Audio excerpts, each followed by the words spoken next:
After World War I, the American psyche was gripped by extreme fear of socialists, anarchists, and the communist movement, along with the ideas it brought with it. This period of time became what we know today, the Red Scare.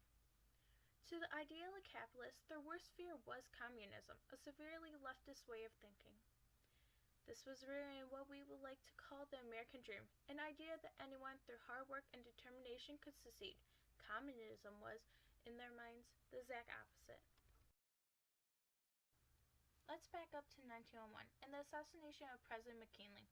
Shot down by a man, Leo Tchaikovsky, who was an anarchist that believed the government, and more specifically, McKinley, was corrupted. He thought he needed to be a good Samaritan, and it was his obligation to do something about it. In the aftermath of the assassination, the country saw a huge backlash against anarchists.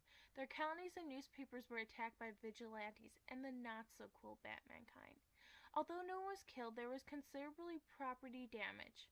This intense threat towards anarchist groups led to several surveillance programs being established.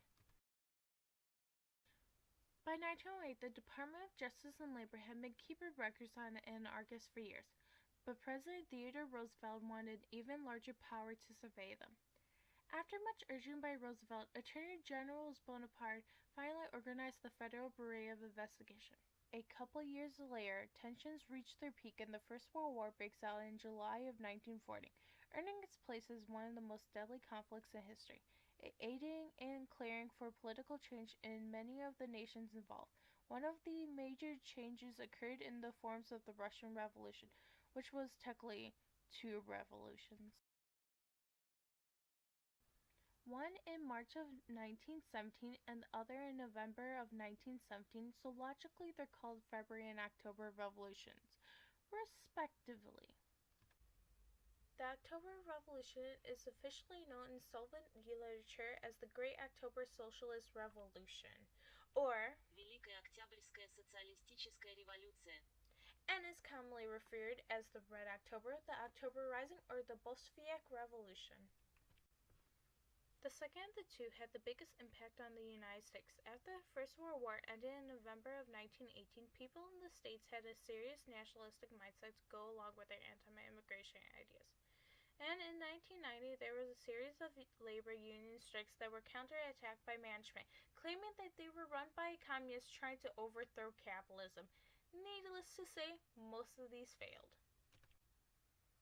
Around the same time, there were several mail bombs from April to June sent out to government officials, known as the 1990 U.S.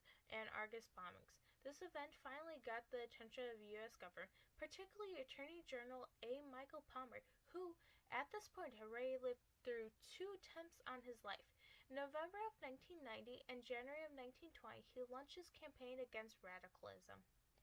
Within Attorney General Palmer's Justice Department, the General Intelligence Division, GID, which was headed by J. Edgar Hoover, had become a storehouse for information about radicals in America.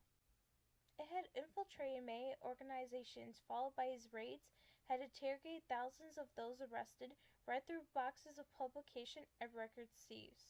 Though agents in the GID knew there was a severe gap between what radicals promised and what they were actually capable of doing, they told Palmer they had evidence of plans for an attempt to overthrow the government. This marked the decline of the first Red Scare. After this event, people stopped taking communists and radicals seriously. T. Coleman DuPont, an American engineer and senator from Delaware, even called the Justice Department work sheer red hysteria. Although it was just largely described as propaganda and manipulation of American mindset, the Red Scare had lasting effects. On top of creating radical and class tensions, it left people uneasy of immigrants and other countries in general. Labor unions experienced setbacks in the quality and standards of movements. This caused economic turmoil, and in the 1930s, the Great Depression hits America. And eventually in 1939, the Second World War breaks out.